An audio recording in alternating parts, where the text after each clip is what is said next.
Petra, a hidden city of rose walls and ever-changing light.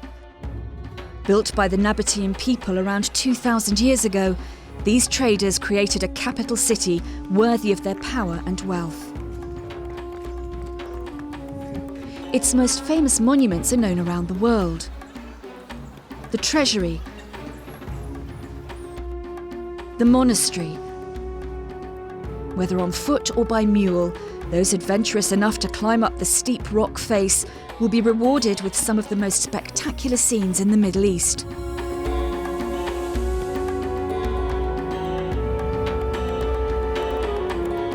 But Petra is just one of this region's ancient treasures.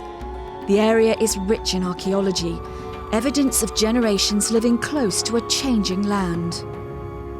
It's just packed with archaeology. The history, the depth of history in this place is amazing, and the ebb and flow of human settlement and civilization through time.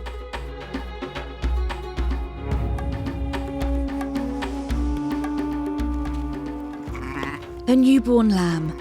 The work of this shepherd would have been familiar to ancient Jordanians, but while some aspects of farming have changed little, thousands of years ago this landscape would have been far greener than today.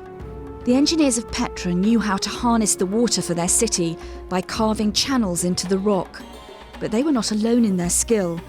Just like the modern Bedouin, Jordan's ancient peoples had a remarkable ability to make the most of the country's natural environment.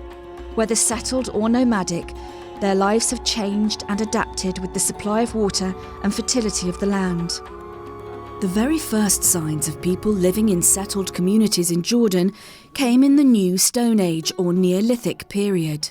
A short drive from Petra takes the traveller back in time more than 8,000 years. This is the settlement of Bayda.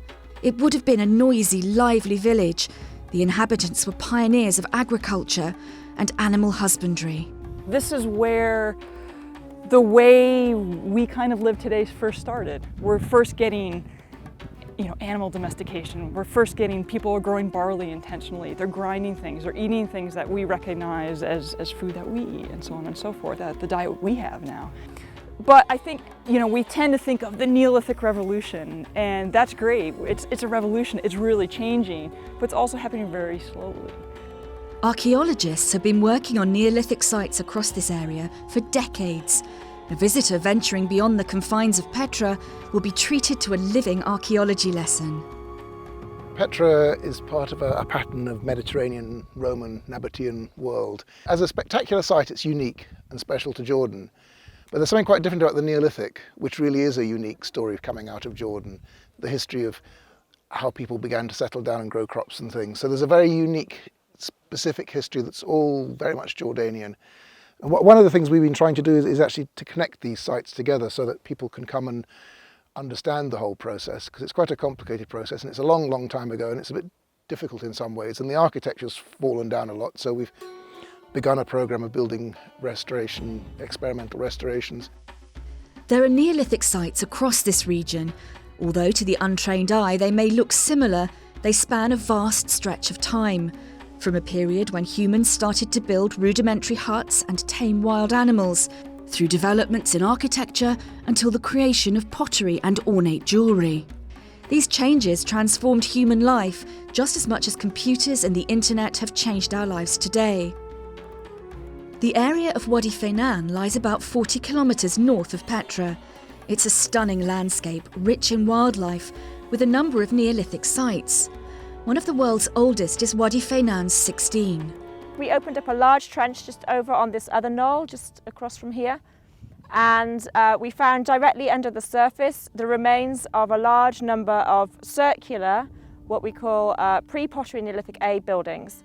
We also found a much larger one. But here next to me you can see a reconstruction of one of the smaller buildings. And as you can see, it's semi-subterranean. By that I mean part of it is built underground, then you have a little bit protruding, and it's made using pisé, which is a mixture of clay and some kind of temper.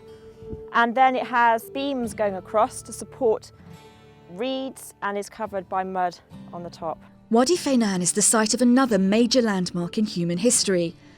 The area has been equally blessed and scarred by one thing: copper.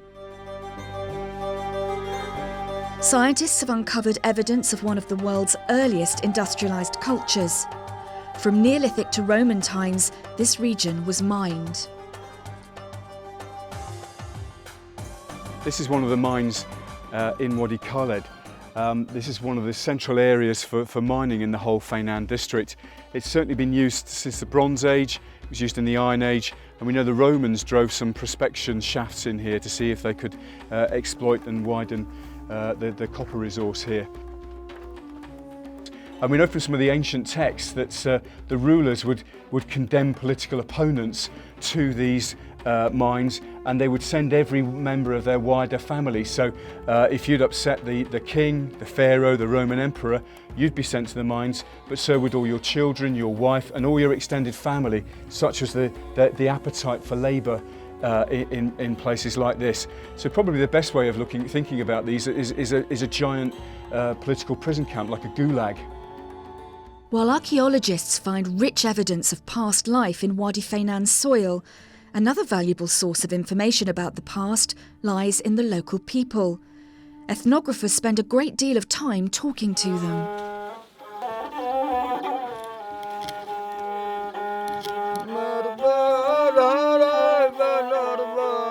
It's now much more recognised, but recording the contemporary or the recent past and making the people who live here now and their history as important as the archaeological monuments and as much valued. When people think of archaeology, they think about ancient ruins, massive heaps of stone like this, and Romans and Byzantine people and the Iron Age and the Bronze Age. What I do is about the people who live here now and their history and how much that should be valued, equally as valued as the massive stones that you see here.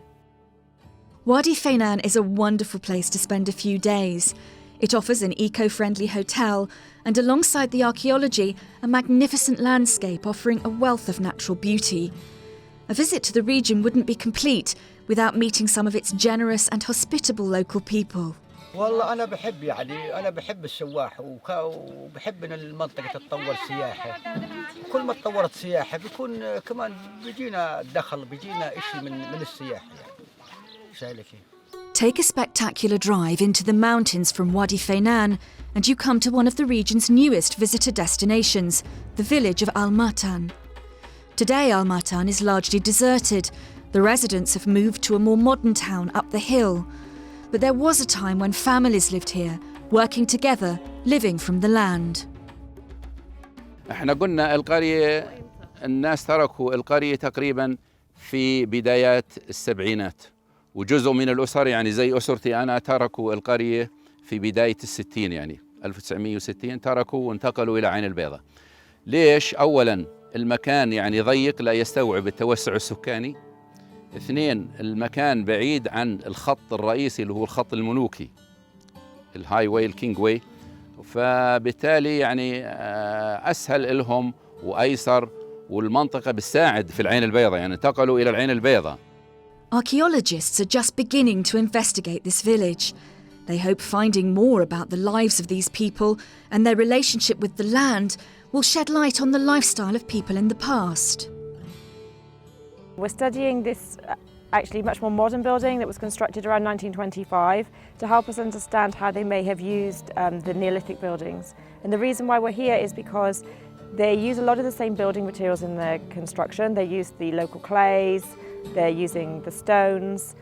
Although separated by thousands of years, just like the people of Petra, the residents of Al Matan also had to bring water to their village.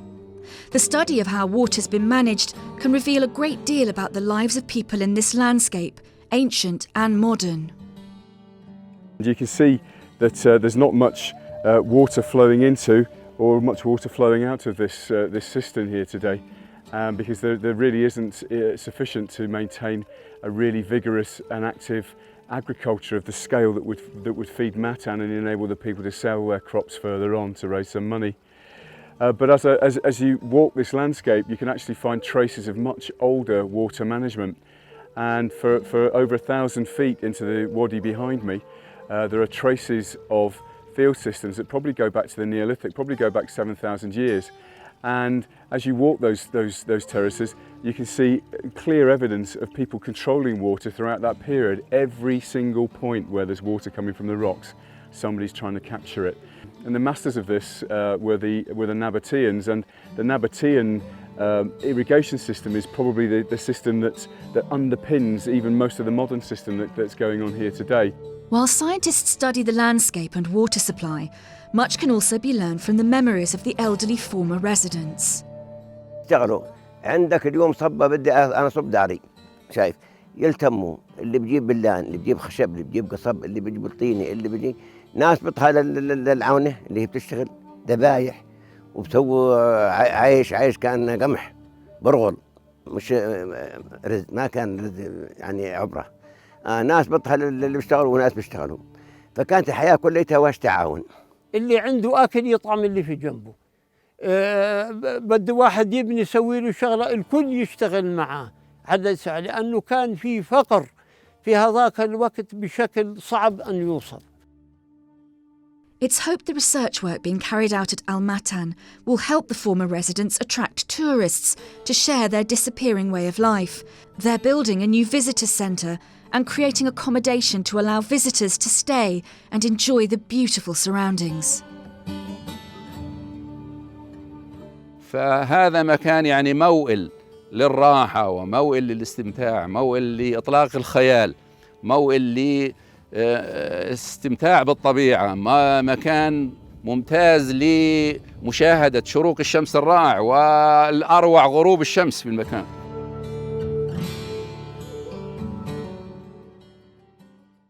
There's so much to see across this region of Jordan. It's well worth venturing into the countryside to view some of the exciting archaeological research and meet the hospitable local people. From the very first humans to today's villagers and Bedouin, the adaptability and ingenuity of the people of southern Jordan cannot fail to impress. One of the important things about southern Jordan in this area is that we can begin to learn ideas that society is constantly evolving, it's never stable, and that a community will never just finish and end. There's always going to be the next phase, the next step. And it's very interesting to see how people responded to environmental change and how they interacted with their environment. And perhaps we can learn some important lessons that can help us with the challenges we face with the environment today. And things are still changing in Jordan. For many, tourism now provides a valuable income, a new resource that supports the lives of hundreds of people.